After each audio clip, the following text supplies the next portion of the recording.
imaginary friend of yours. When does Paimon get to meet them? Seriously? So imaginary friends just disappear when you grow up? Oh, Paimon was looking forward to meeting yours. Hey, don't suppose your brother has an imaginary friend too? No way! You guys are so lucky! Because they have this game in Liyue. Have you heard of it? It's a 4-player game, but it seems you guys could play it with just the 2 of you.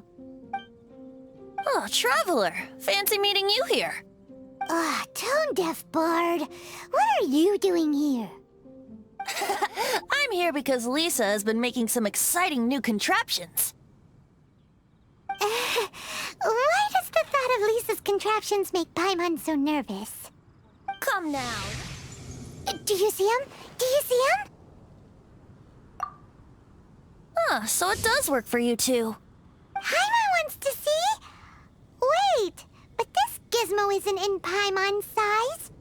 Alright then, you'll just have to be Paimon's eyes on the ground. Let's go see what everyone's imaginary friends look like. See him. Mr. Floaty is my bestest friend. We grew up together. No fair. Paimon hates feeling left out. Flora, why exactly are you friends with a bloaty floaty? What's wrong with it? I always wanted to be friends with a plant who could fly. Friends with a flying plant? Why? Because then when it's windy, you and your friend can fly off into the sky together. You gotta admit that's pretty cool. Isn't that called being blown away?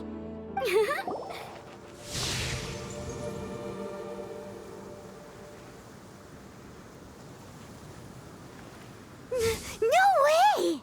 Well, that is unexpected.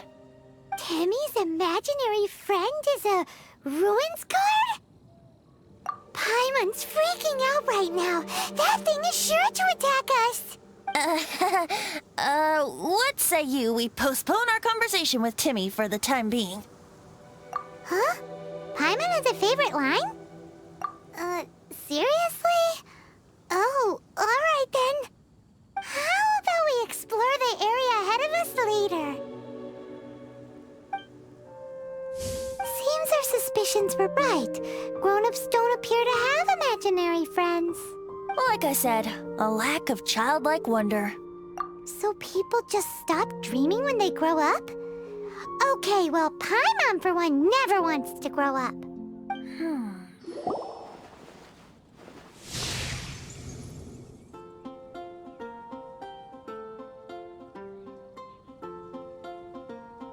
Jean? What is Jean doing here? Is Master Jean Ellen's imaginary friend? Yeah, she's so conscientious. It's terrifying. Well, I'm exhausted from training, so clearly my fitness needs some work. One day, though, I'll smash all the training dummies in Mondstadt. Ellen, she's our girl. If she can't do it, Hilly Churl. Thanks. It was nothing that I, Stanley, couldn't have dealt with by myself. Whoa, you are Stanley? You are that legendary adventurer? Renowned in all of Mondstadt? Who once set foot in the Mare Javari? The very same. Attitude says maybe you don't got that. I am Stanley, the living legend. Stanley who braved the Mare Javari. Enough already! Ugh, stop name-dropping yourself every time you open your mouth! No adventurer should ever die in a place where the wind doesn't blow. The wind has to bring your spirit back to Mondstadt. That's right.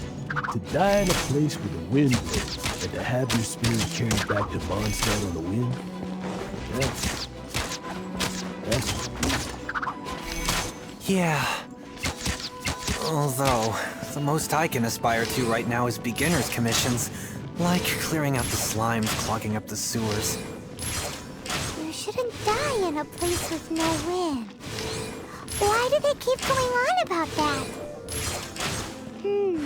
Is that why Stanley thinks the Mare Javari is the most terrifying place in the world? Because there's no wind there?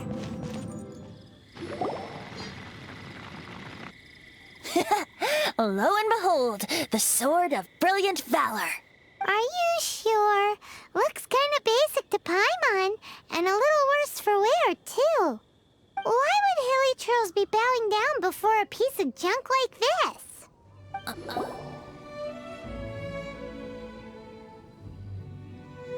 Lo and behold, the shield of magnificent honor. Liar, liar, pants on fire. It's a chunk of wood.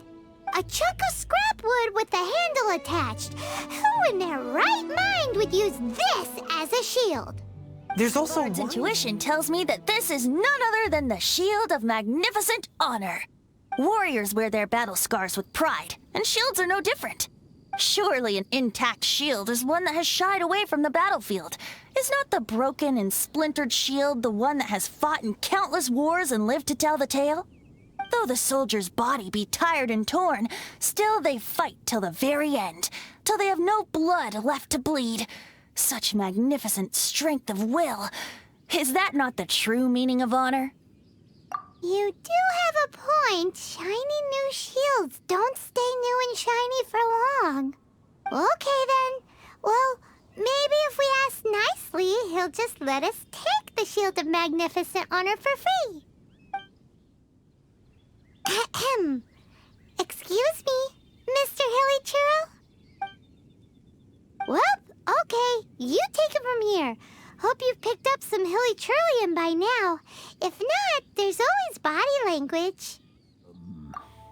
Stroll now. Goodbye.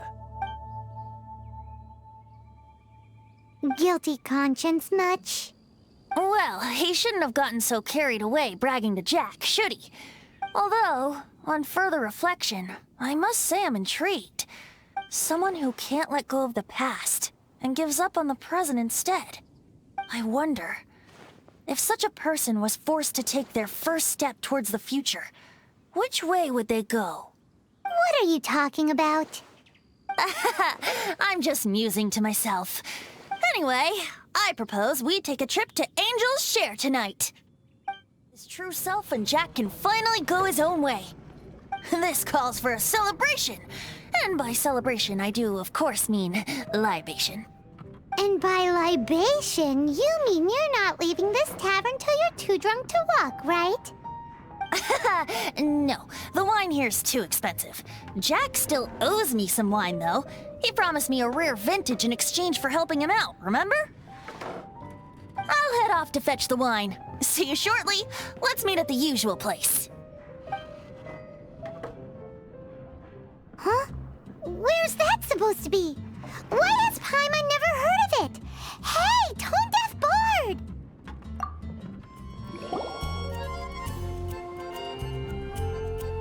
You made it. Finally. Just tell us where you meet next time, okay? We looked everywhere. So, did you at least manage to find your wine? Man. Yep. You should know, because of Mondstadt's storm terror attacks, orchard production was affected and stocks are low. As such, we can expect the price of Mondstadt's wines and ciders to go sky high, all across to that. Yeah, we know a thing or two about the storm terror issue. So let's see how well you can put two and two together. Tell me, why am I swapping out my curios for basic household items, hmm? Because the whole world is about to be destroyed? Catherine, vassal of the Imanachai, do mine ears deceive me? Or didst thou cry out mine holy name in earnest supplication not one moment ago? Ah, you've arrived. A pleasure to meet you again, Catherine. Did that raven just speak? Nice to meet you too, my friend. Though I'm sure you must have seen phenomena far stranger than myself before. Allow me to introduce Miss Fischl, a senior member of the Adventurers Guild. Fischl, Oz, this is the traveler of whom I have spoken to you previously. Oh, you are the traveler? One finds the look in your eyes to be most agreeable.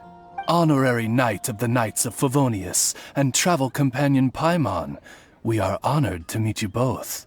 We have heard much about you. Traveler, do you also mean to confront these cryptic crystals of darkness and doom? Crystic cryptos of doomness and... What? You have always been a pious vassal, Catherine, and thus I shall acquiesce to your heartfelt plea for mine assistance. Rejoice, for to join the Prinzessin de Verurtelang on her majestic mission for but a fleeting moment is surely cause for an eternity of elation. This young lady is my master, Princess Fischl. She hails from a world beyond known as Ima Nachtreich. I am Main Fräulein's humble familiar, Oz the Raven. Wow, that all sounds very impressive. My name's Paimon, and he's a traveler. We look forward to working with you. It is not blasphemy but ignorance that be the cause of this transgression. One will therefore show clemency. Clemency? Main Fräulein means to say hello. These guys are the weirdest double act Paimon's ever seen. The girl sounds strange enough as it is, but every time her pet bird talks, it gets even weirder. I am sure that you must have many questions. Perhaps we can walk, or indeed fly, and talk. Oh, and that's another thing. What's all this about traveling in pairs? This is clearly a party of 4. Ring the bells, sound the trumpets, for the day of judgment is upon us. Rejoice, all ye who cry out for salvation, for the Prinzessin de Verurtelang has come. This princess lady seems really enthusiastic. Dear mortals, in this dark hour, your Prinzessin permits you to forego the usual etiquette and simply relay your account of the matter at hand forthrightly. Excuse me. Who are you? We come in peace, good sir. We were just hoping that you could reveal whatever you know about this poor victim's situation. Wait! Stop! Let Paimon explain. We're from the Adventurers Guild. They commissioned us to come here and investigate after the meteor shower. Oh, I see. Well, What ridiculous remonstration is this? Is one not under the divine protection of one's Edelstein der Dunkelheit, and thus impervious to the trifling threat posed by this petty piece of black crystal? On the contrary, Main Fräulein, wise is the princess who is receptive to the sound advice offered by her subjects. Is that so? Very well then, one shall proceed as advised. That goes for you too. Wise is the adventurer who is receptive to the sound advice offered by smart people. Paimon never gets to talk like that. Oh, Paimon could get used to it though. I can hardly get the words out. One of the meteorites struck the hill behind our village. Alan told everyone he was going to go see it for himself. And then, sure enough, he just ran off. You've seen how dangerous these confounded meteorites are. I'm afraid something may have happened to him. Could you come with me to find him and bring him back? Wait. So, big blazing rocks fall out of the sky, and all Alan's worried about is missing out on the action? Exactly. Once we get that rascal back safely, he's due for the scolding of a lifetime, if you ask me. Paimon could not agree more. Let's go find that rascal and drag him back by the ears. I thought I was going to die here. You fool! What were you thinking? Gallivanting off on your own at a time like this? I'm sorry. I'll never do it again. I sincerely apologize for the trouble Alan has caused for you all. I will make absolutely sure that he learns his lesson. Yeah, next time you think about doing something stupid, think again. Paimon's gonna go take a closer look. Huh? Princess, your vision is flashing. Oh, could it be, perchance, that mein Edelstein der Dunkelheit portends the certain demise of this unholy hex of cold? Maybe? What kind of things does your vision react to exactly? The profoundest of enigmas. The whispered secrets of the stars. Unholy hexes of demon bones and... What? Why do you have to talk so funny all the time? Paimon doesn't understand! Our apologies. Mein Fräulein is not well versed in the parlance of the common folk. Oh, so that's what you're for, to translate? I fear you misunderstand. I am no translator, but a humble conveyor of mein Fräulein's royal will. I would venture that what her vision is reacting to in this vicinity is, quite simply, elemental energy. Thank you, Oz. Those whose minds are muddled by the mundane matters of this woeful world are unable to fathom my noble intent as swiftly as thou art. So, there's elemental energy in the meteorite, and your vision flashes in response to it?